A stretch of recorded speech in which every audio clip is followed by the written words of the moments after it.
2020. So now we are starting a new topic, which is from the chapter number 7 of Gen Rabin.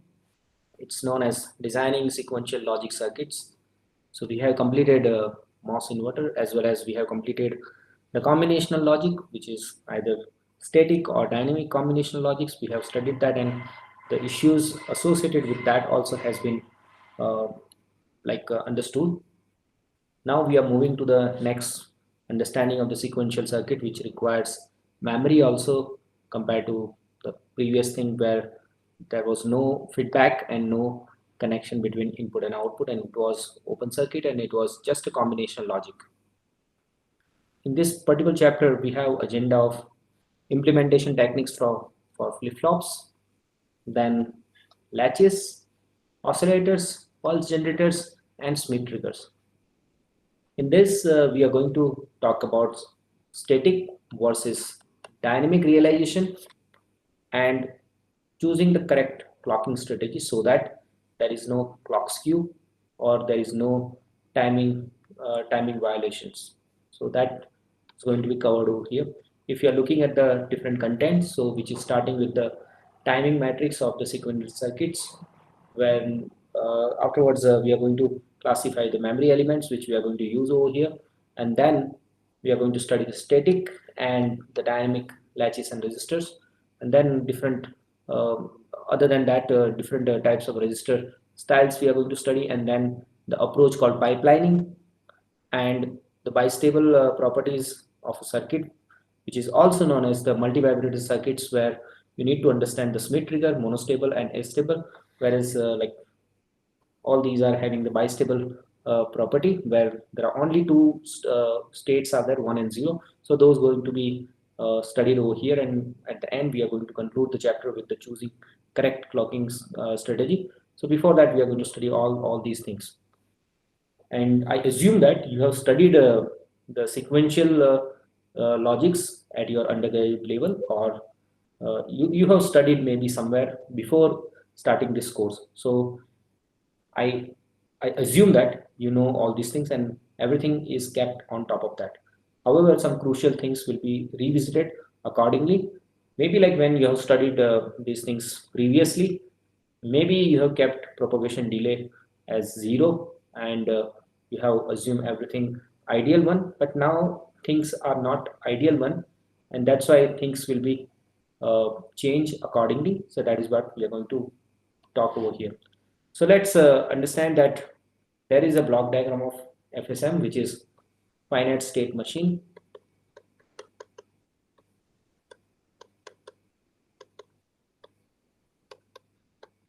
So I'm not going into that how you are going to make a finite state machine or the FSM. I assume that you know that, and we are into the IC design, where you need to design the flip-flops, latches, resistors, and other things, so that like things will be used for the finite state machine. So when you are going to go for one level higher, which is the digital VLSI architecture, that's the next course where you might need finite state machine, and using that you are going to make some of the crucial things which we have studied in this course. So generally in a finite state machine, you are going to have a resistor, which is a memory element. This can memorize.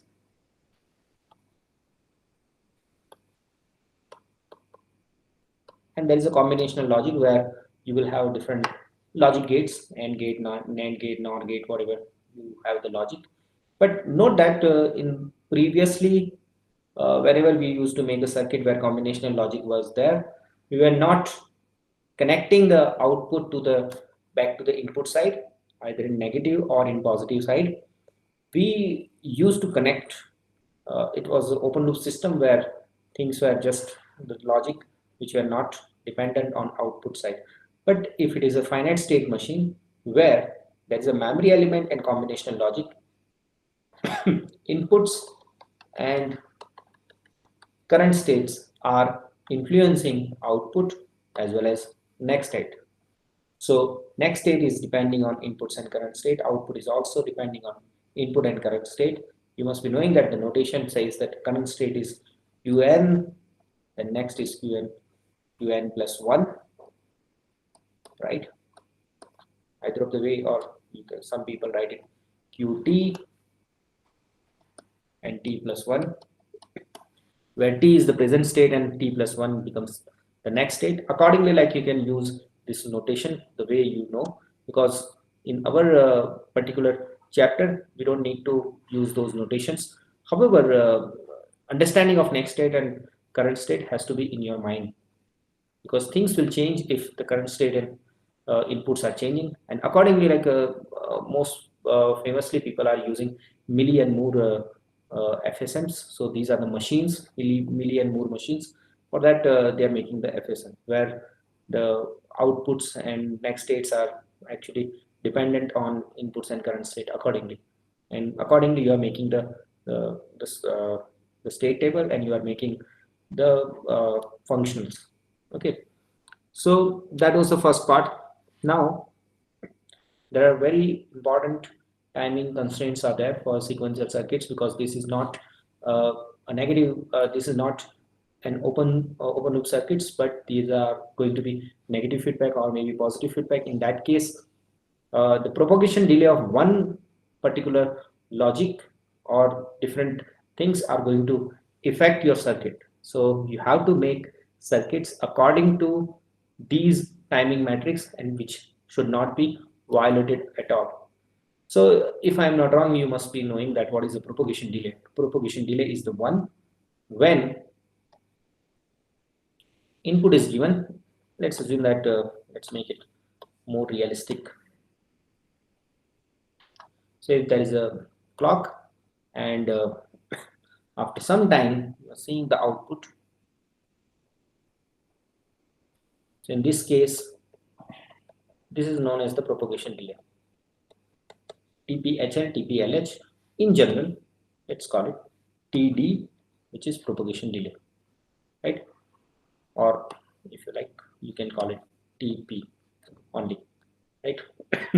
Other than that, there are two important aspects of timing matrices, which are setup time and hold time. That's one is known as the setup time. Setup time is the one when, let's assume that you have a D flip-flop, which is positive age trigger, and this side is D and this side is Q, and this is a flip-flop or a resistor, right? You can call this one resistor also, no problem. Okay, which can memorize these things. So whenever there is a clock, we are expecting that at the positive age, the D has to be transferred to the Q, or data has to be transferred to the Q with the delay of the clock, right? This is what already known to us. So what is important over here is the D data has to be available much before this clock is coming, right? So for how much time before this D has to be ready, that is known as the setup time. So D has to be ready with the data before some time, that is known as the setup time. And similarly, this D has to be stable for some time, that is known as hold time. Because sometimes what happens, if your data is faulty and it's moving like this, then which one has to be considered? So it's not considered, right? Whether you consider this D input as 1 or 0, which one is the correct one? So for that, it is already assumed that you are going to have a proper setup time and proper hold time. Setup time says that before clock reaches the clock, the data has to be available and it should not be changing. And after that, also, like after having the clock age is going 0 to 1, this data has to be stable for some time and it should not be going here and there. That is known as hold time. So we studied setup time, hold time, propagation delay, no problem. We also studied jitter. What jitter says that sometimes at the output, specifically for, let's say, this is the input I'm giving, and I'm also giving some clock, and I'm looking at the output. So let's assume that Q is looking like this. This is Q, and such kind of many cycles are there. Each cycle is known as the bit, right? This way. So bits going from 1 to 0 and 0 to 1. So for a jitter calculation, you must be knowing that you should need more number of cycles, maybe in terms of 50,000 or something like 1 lakh cycles are needed. So when we are just plotting from 1 to 0, let's assume that I have plotted this first bit. Then again, the second bit I am drawing. Because of high speed operation, it might not be matching exactly on top of each other. So this propagation delay TPHL, and this TPHL is not same. And same thing is happening here. So it might happen that when you are plotting such 1 to 0 and 0 to 1 to 0, you will see that there is some band in which this particular propagation delay TPHL is actually moving. It might be for a given clock of, let's say, 1 nanosecond. This is giving something like 200 pico or something like that. In picoseconds it's there, right? So this width is deciding the time interval error. By the way, time interval error and jitter are same. You can call both them as jitter, no problem. But commonly this is also known as TIE, and it's also known as jitter. But note that this is only for one side when you are going from 1 to 0. However, when you are going to plot it for 0 to 1, means this bit, then this bit, and then the remaining one, you might see similar kind of thing which we have happened on 1 to 0. So this width also needs to be measured at 50% notably. And when you are doing this, you will see TIE going from 0 to 1 and TIE 1 to 0. The maximum of this one is going to be qualified as jitter or time interval error. Whichever is higher, you need to code that, right? By the way, this diagram is known as the I diagram, which we have already talked, and some of the people have plotted in Semica and submitted their assignment also, right? I believe that there is no problem in understanding now propagation delay, setup time, hold time, and jitter, or the time interval error. If you want to see that graphically, if there is a resistor, looks like this one. Because of this symbol, you know that this is age triggered and this is a positive age triggered. If you want to make it negative, you need to add some bubble over here, right? So whenever there is 0 to 1 positive age trigger, like going here, you can see in the clock going from 0 to 1, your data should be transferred to the output. But before this clock, the data should be available, as we have told, in the setup time. So that is known as setup time. And after that also, it has to be hold for some time, right? If they are not holding, then it will give the wrong data. So going from this D to Q is also taking some time. So sending the data from D input to the Q input, it will take some time. That is known as the TCQ, where C is the contamination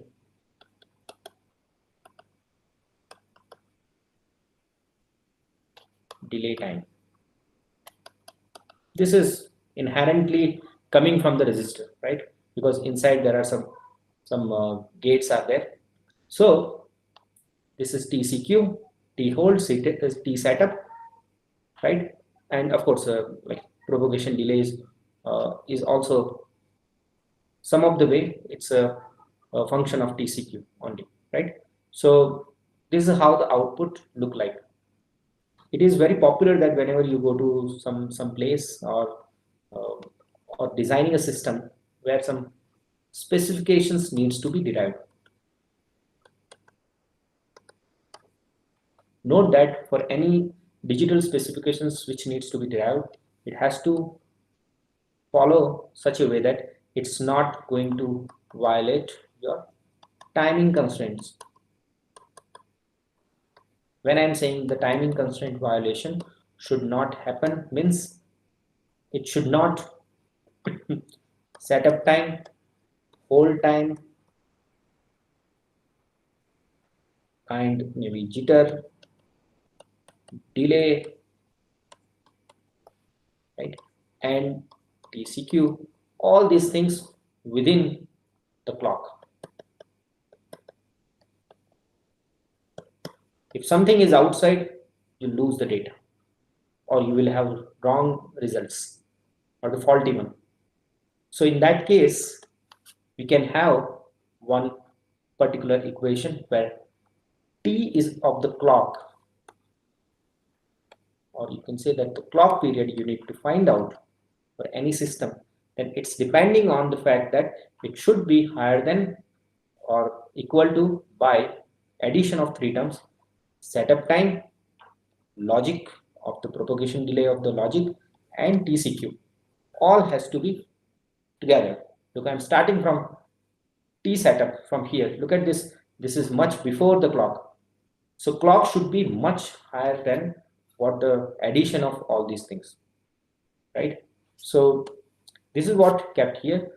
If you know all these data, then add all these things and find out the clock period. If these things are not available and clock period is available, design a circuit where all these numbers are coming less than the clock period, or make some budget of like 10% of giving to TCQ, 10% to this one, 10% to this one, something like that. And it has to be settled well before the clock is moving from 1 to 0 or 0 to 1. So that clock period has to be more. The next thing is the T hold. How much T hold I need to keep? So I know that the most important part is the contamination delay of the resistor and the contamination delay of the logic. If you look at over here where there is an FSM, so going from here to here and going from here to here, it's actually contamination delay of logic, and this one is contamination delay of the resistor. So in a loop, it's advisable to hold the data at least addition of these two delay. If you don't do that, then of course you will get the faulty data, as you can see here, right? So as per the given constraint, these two has to be greater than the T hold value, right? Okay, now moving to the next particular part of the section where different memories are there. Look, memory word is connected with, you remember. So your circuit can remember, then it's a memory circuit, but there are various names are there, like foreground and the background memory. Foreground memory says that it's look like what you have done it in this FSM, right? Where this resistor is also memory, but this is not the memory like SRAM, DRAM, TCAM. It's not like that, right? If it is like that, then it's a background memories, right? So there are two different kinds. One is the resistors, one is called SRAM, DRAM, T, all these real memories which you want to memorize some of the data. It might be ROM, it might be RAM. Okay, so in that case, there are two kinds of memories. These memories might be foreground or background. Static memory is the one which can remember the data for longer time. So if it is static, remembers the data for longer time.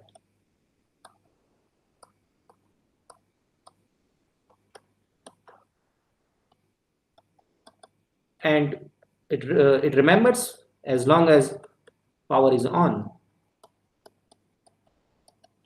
And the data does not changes too frequently. I would say that maybe like it's like your pen drive where you write the data and then you don't change it, right? You don't want to change every day, every time, right?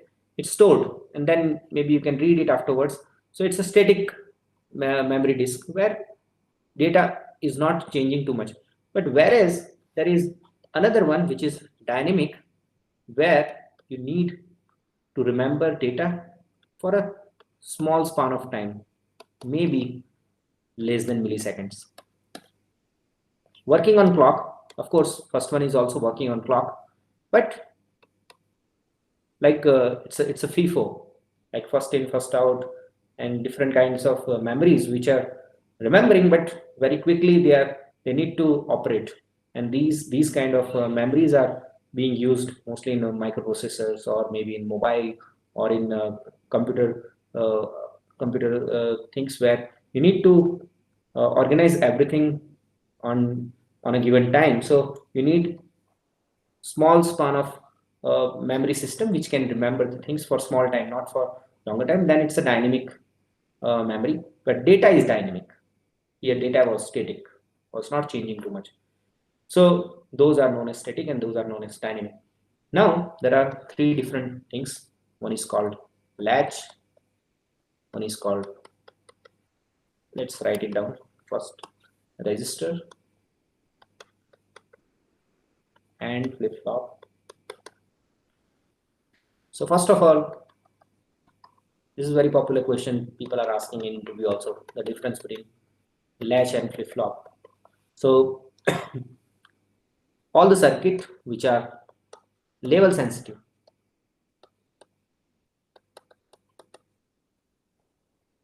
means even if there is a clock, with clock either in positive or negative, let's assume that during the positive only it's working. So in this particular positive half, if your data is changing, the output will also change. Like if this is my data, if this is my data at the input side and this is clock, the Q, which is the output, is going to be given at the positive side only. During this time, whatever is happening, it's going to be transferred at the other side. So it's a level sensitive and it's a latch. Okay, but for resistor and flip-flop are actually age triggered. When I'm saying age triggered, it might be either positive age or maybe non-negative age, with the considering the fact that you are not violating setup time and hold time, with keeping all time constraint as it is required, with timing constraints.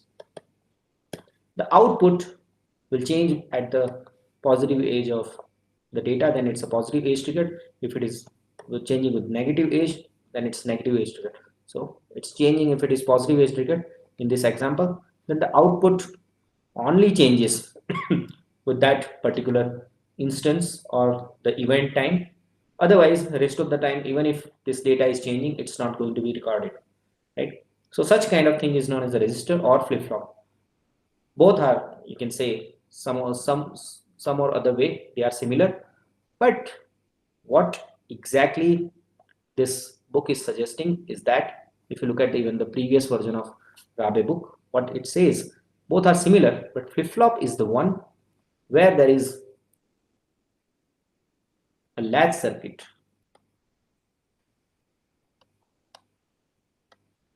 if you remember, we talked about this. This is a latch circuit. If you are keeping here 1, output is 0, this is 0 and this is 1. This is not going to change ever until you are not going to change one of the data. So such kind of circuit is I going to give you only 2 states at the output, or you can say that it's a binary states, either logic 0 and logic 1. That's why such kind of circuit is known as the bistable circuits with a positive feedback. So bistable circuit in a positive feedback is actually considered as flip-flop. This is what our book is following. However, resistor and flip-flop are also synonym. You can call both of them resistor and flip-flop. However, as long as this book is concerned and all the papers from where this book has been created, they are referring flip-flop as the one which has this bistable property, right? So that's why we are defining at the beginning itself, so that you can understand without having any problem. Okay, as I told you, the bistable property is going to play the role over here. We are already studied CMOS inverter. So note that inside this there is a CMOS inverter. It might be dynamic, it might be static, but as the clock is not shown over here, it must be the static CMOS inverter. And here you can see that VI1 and VO2 are exactly identical. That's why VO2 is equal to VI1, and the midpoint, which is VO1, is equal to VI2. So these are the definition of the particular voltages at given node. Okay. Let's look at the fact that if I am drawing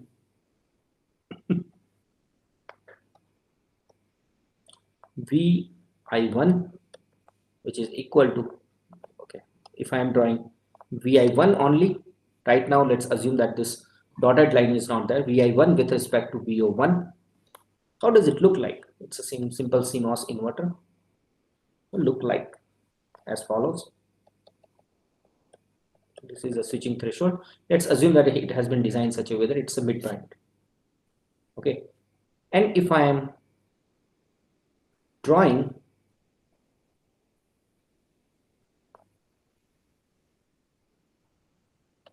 VO2 with respect to VO1, notably this VO1 becomes VI2. If I draw this one, then it has to be like this.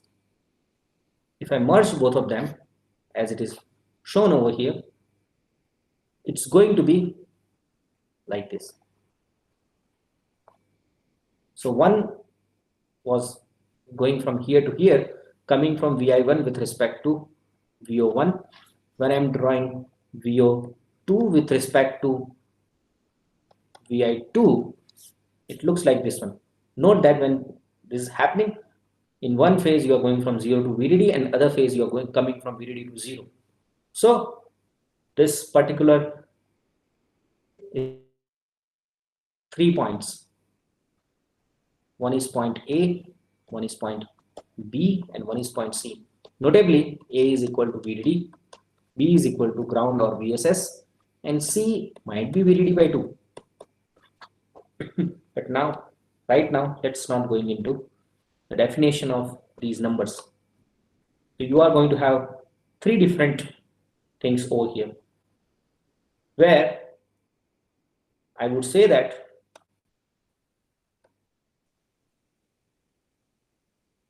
the points A and B are stable point, and point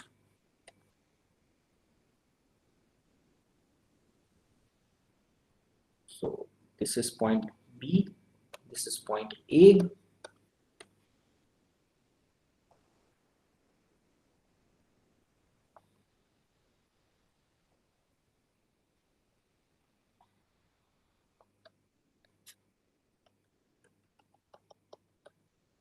this is point C.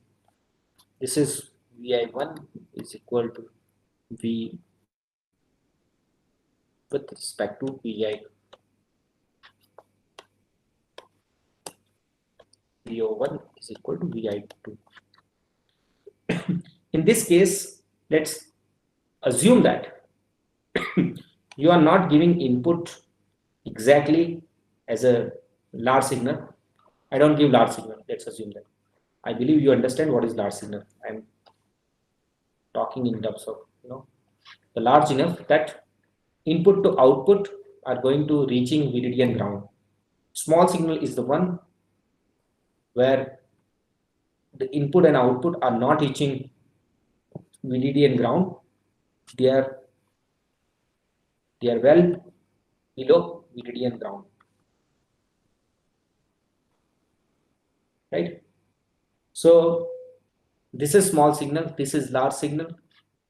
We also understood that this is a class AB push-pull amplifier, and when you are biasing at VDD by 2, when you are going to bias it at VDD by 2 for a single inverter, the output is also VDD by 2 and some delta V.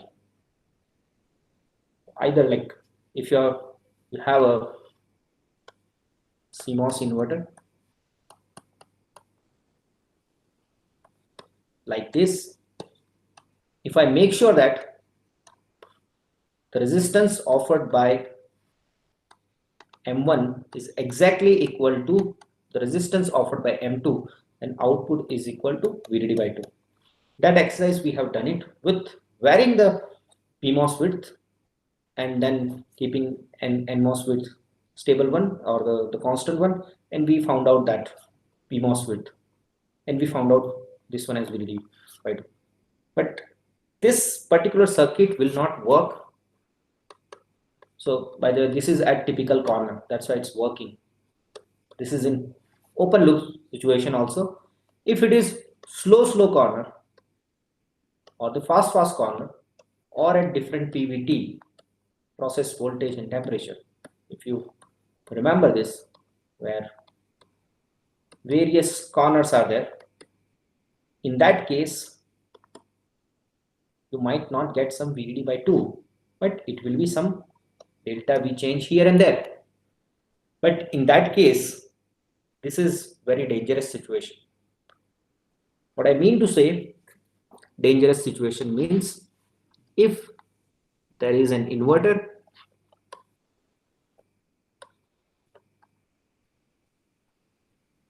which is biasing exactly at VDD by 2,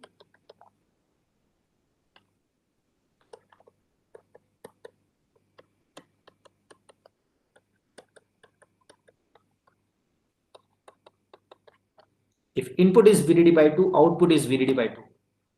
However, if delta change is here, instead of VDD by 2, if your output is not VDD by 2, but plus some delta V, means somewhere here. So it's going towards logic 1 side. And if it is minus delta V, it's going towards logic 0 side. And in such condition, if assume that if I am using 2 inverters back to back, where I have connected this one VDD by 2 plus some delta V. Let's assume that here it's plus delta V. What is going to happen to the next side?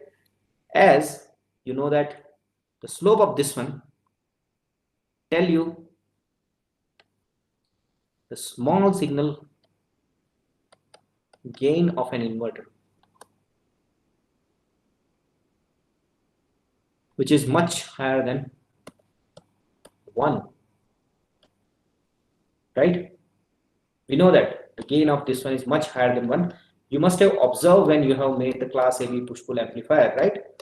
When you bias your class AB push-pull amplifier exactly at VDD by 2, what was happening with VDD by 2? If you are given this small input in some microvolt, let's assume that this is 100 microvolt, the output which you have seen was look like this one. right? So amplified version, you have seen it, and the gain is around, you can say 10 or 20 depending on the technology. For the case of 130, it should be coming around 20, like 15 to 20 must be the gain. So what I mean to say, if you bias your input exactly at midpoint, if you are able to achieve the delta V as 0, till that time this is VDD by 2.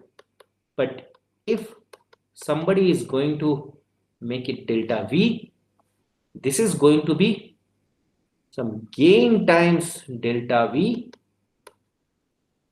right? And this is going to be like gain square times delta V.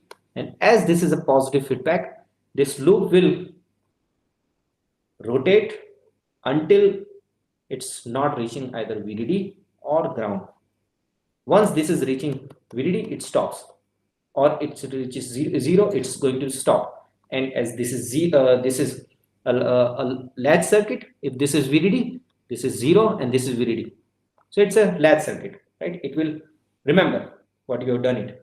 So either you go plus side or minus side, things will go here and there.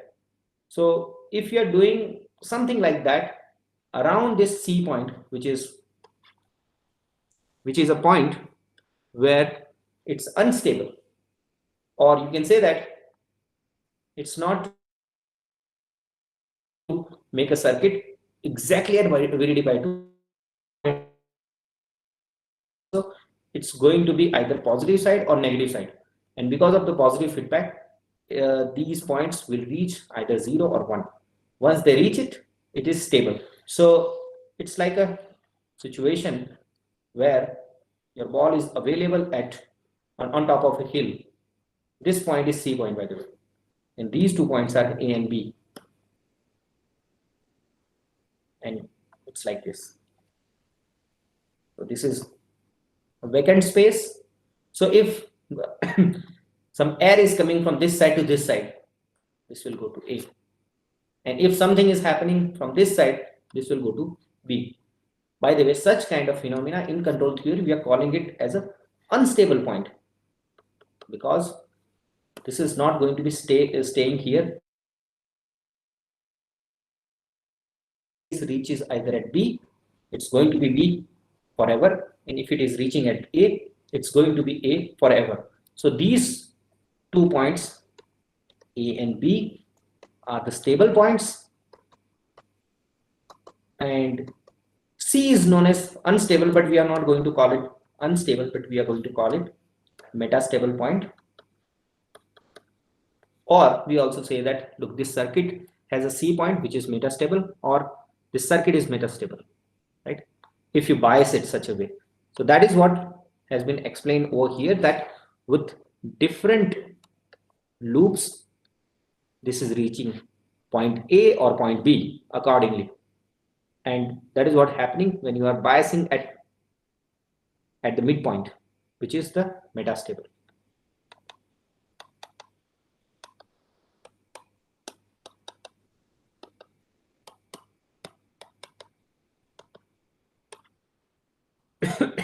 I believe that you must be knowing about this, but this is some kind of, you can say, refreshing your previous known theory. Note that as I am interested only in latch, that's why I have talked about 2 inverters in positive feedback. However, as I told you, like before moving to that, you could have made this one in negative feedback. But even though there is single inverter, if you are applying here 0, output is 1, but this is not going to flip the value. Like if I'm expecting this one, no, this is not going to happen with a single inverter. But if you are adding 3 inverters, this is going to work, or something more than, like, not 1, because this oscillatory action follows the Barkhausen criteria. If you want to understand the whole theory, I suggest go to my YouTube channel and understand the oscillator, how it works. in oscillator I explained that through the bar constant criteria how you are going to have the oscillations, and you can control the value also. So in this case, if each one of them has a propagation delay of TP, this clock which you can achieve here is around having the frequency of 1 by 3 TP, right? So this is what you can achieve, and the in-depth theory is given in this. Notably, this is not the digital, this is part of analog circuit designing or the mixed signal circuits, where you need to have the output which is oscillating, and after that, like there are many things like a voltage control oscillator and other things which is keeping in the loop of PLL, and PLL is providing the clock which is going 1 and 0, right? So this is what given there, but it's not covering PLL, but it's covering oscillator circuit. So if you want to understand how it works, you go there and you understand that.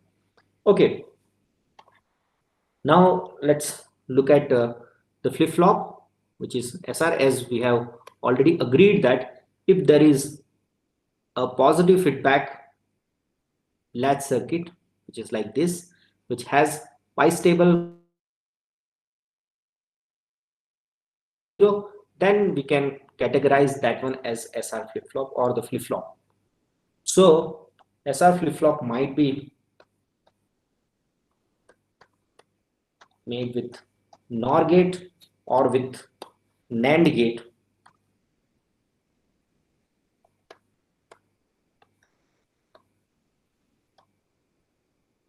right?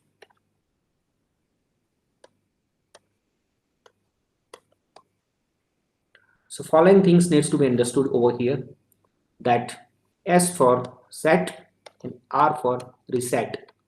Q and Q bar are the states which are complement to each other, which are actually output also. So if I want to know the table, the state table, how it works, it might have 0 0 0 1 1 0 and 1 1, and I want to find out Q and Q bar.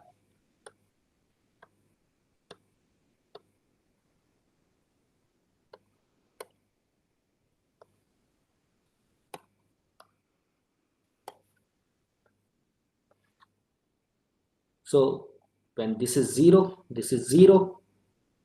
Look, as per the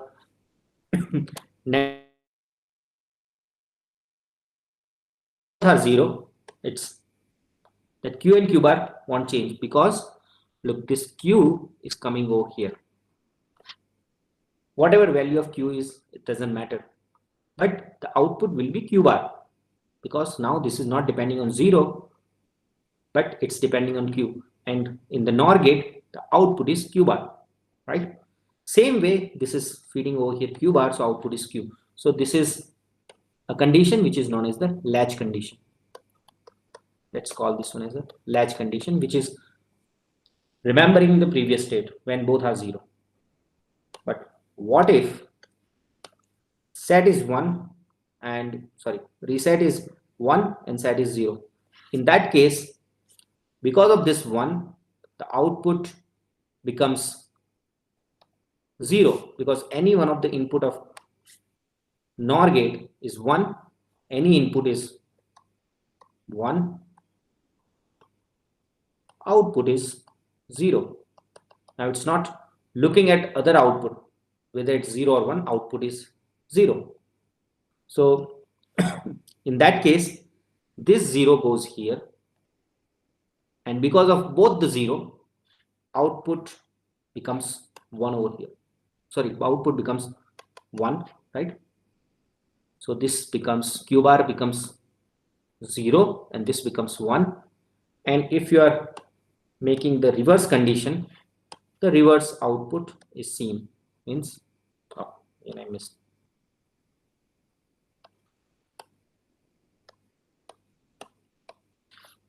But the interesting thing happen when both are 1 1. When both are 1 1, we know that any input is 1, output is 0, so both are 0. If both are 0, it's not following the property of Q and Q bar, which says that both has to be complement to each other. So in that case, this is an invalid state, right? This is already known to us. All these things happen on a fact that, look, these outputs are not happening right after like application of the input. There are two kinds of delays are there. There is best case and the worst case. So if you are talking about the worst case or the propagation delay from one end to another end, note that if I'm setting one value over here, let's say this is 0, then this 0 to propagate at Q bar as 1 and this one as 0, I need to follow 2 propagation delay, because on a critical path,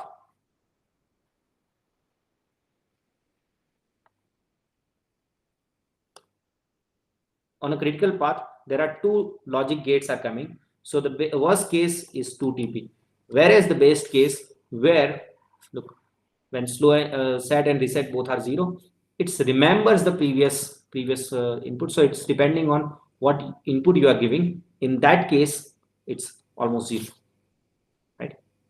So but our main concern is worst case, and we have to design all these transistors such a way that its propagation delay in worst case is 2 TP.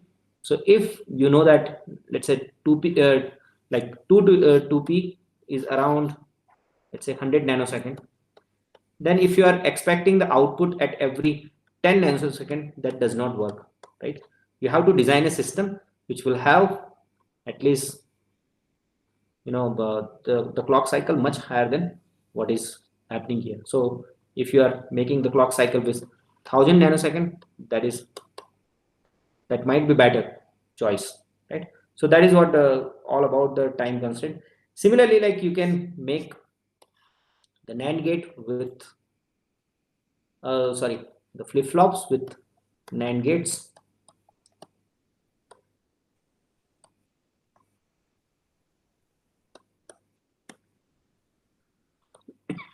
So if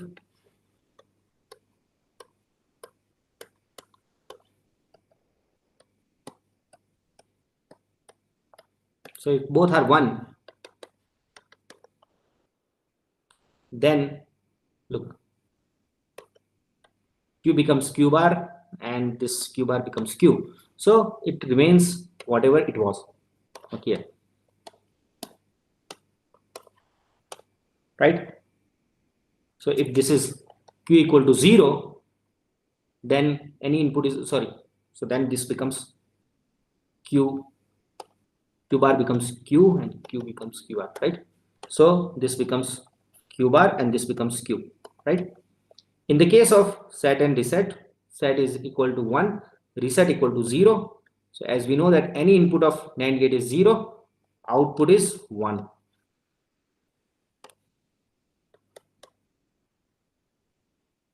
Right. Okay, I made a mistake over here.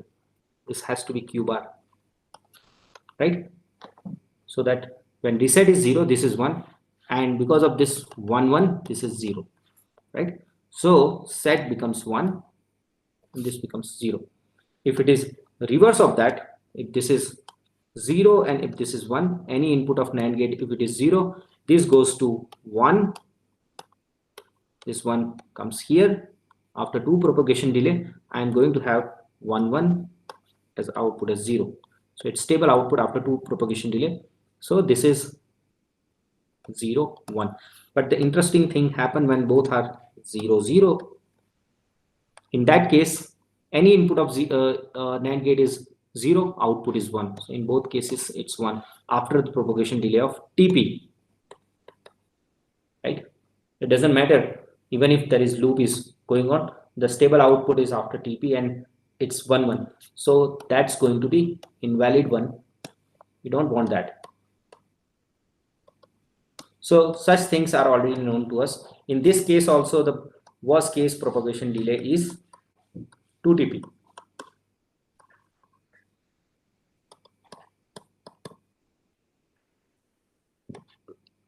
So as it's already given here that If you want to design NAND gate, you can write down the tool table. I already implemented that. Rest of the things we are going to talk maybe on Wednesday.